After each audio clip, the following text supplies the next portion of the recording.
Magandang gabi po. Welcome sa ating weather update ngayong gabi ng April 3, 2025. Huwag kalimutang i-like, i-share at mag-subscribe sa ating channel. Pindutin din ang notification bell para maging updated sa ating daily weather reports. Ayon sa pinaka-latest update ng PAGASA, northeasterly wind flow ang nakakaapekto sa panahon, isang pattern ng hangin na nagmumula sa northeast.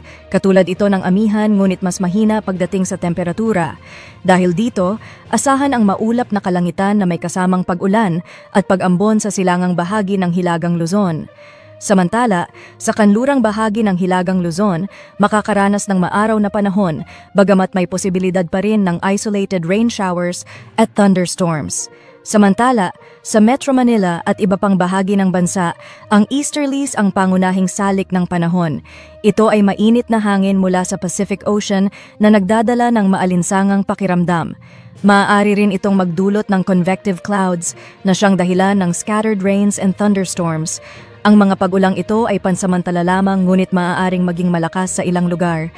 At sa ating weather forecast para bukas, April 4, 2025, sa susunod na araw, ang northeasterly wind flow ay patuloy na makakaapekto sa hilagang bahagi ng Luzon. Dahil dito, asahan ang maulap na kalangitan na may kasamang pag-ambon sa northeastern Luzon. Samantala, sa natitirang bahagi ng Luzon, magiging maaraw ang panahon subalit may posibilidad ng scattered rains and thunderstorms lalo na sa hapon. Ang agwat ng temperatura sa Metro Manila mula 26 hanggang 32 degrees Celsius, Baguio City, mula 17 hanggang 25 degrees Celsius, Lawag, mula 25 hanggang 33 degrees Celsius, Tuguegarao, mula 23 hanggang 31 degrees Celsius, Legazpi, mula 26 hanggang 31 degrees Celsius, Tagaytay, mula 24 hanggang 31 degrees Celsius. Sa Palawan, makakaranas ng partly cloudy to cloudy skies na may posibilidad ng isolated rain showers and thunderstorms, particular sa Puerto Princesa at Kalayaan Islands. Puerto Princesa, mula 25 hanggang 30 degrees Celsius, Kalayaan Islands, mula 27 hanggang 32 degrees Celsius. Sa Visayas at Mindanao, dahil sa epekto ng easterlies, makakaranas tayo ng maalinsangang panahon na may posibilidad ng thunderstorms sa hapon at gabi. Agwat ng temperatura sa Cebu, mula 25 hanggang 31 degrees Celsius, Tacloban, mula 26 hanggang 32 degrees Celsius, Cagayan de Oro, mula 25 hanggang 31 degrees Celsius, Davao, mula 25 hanggang 33 degrees Celsius. Sa kasalukuyan, wala tayong binabantayang bagyo o sama ng panahon at wala ring gale warning. Ibig sabihin, ligtas makapaglalayag ang ating mga kababayan, particular ang mga mangingisda at seafarers. Gayunpaman, pinag-iingat ang mga nasa hilagang bahagi ng Luzon, lalo na sa Batanes at Babuyan Islands dahil maaaring maging maalon ang karagatan.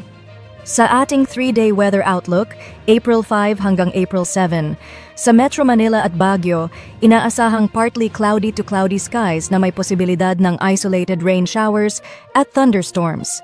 Sa Legazpi, asahan ang maulap na kalangitan na may kasamang pag-ulan at thunderstorms sa Sabado. Sa Linggo at Lunes, magiging partly cloudy to cloudy skies. Sa Metro Cebu, Iloilo City at Tacloban, mananatili ang maalinsangang panahon sa umaga at tanghali, ngunit may posibilidad ng isolated rain showers at thunderstorms.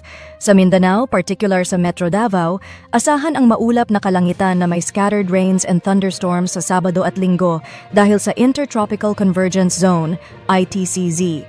Dahil dito, may posibilidad ng pagbaha o landslide sa mga low-lying areas. Sa Lunes, babalik sa partly cloudy to cloudy skies ang panahon. Sa Cagayan de Oro at Zamboanga City, makakaranas ng partly cloudy to cloudy skies dahil sa epekto ng easterlies at ITCZ. At sa ating heat index, sa mga susunod na araw, dahil sa unti-unting pag-alis ng northeasterly wind flow, asahan ang pagtaas ng heat index sa iba't ibang bahagi ng bansa. Tandaan, ang heat index ay isang sukat ng init na nararamdaman ng katawan base sa temperatura at relative humidity. Kapag mataas ang humidity, mas bumabagal ang pagpapawis ng katawan, kaya mas tumataas ang discomfort level.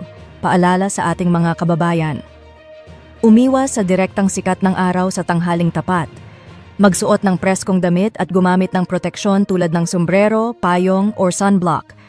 Uminom ng maraming tubig upang maiwasan ang dehydration.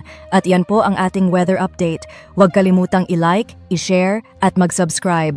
Pindutin ang notification bell para maging updated sa ating mga ulat panahon. Maraming salamat at ingat po tayong lahat.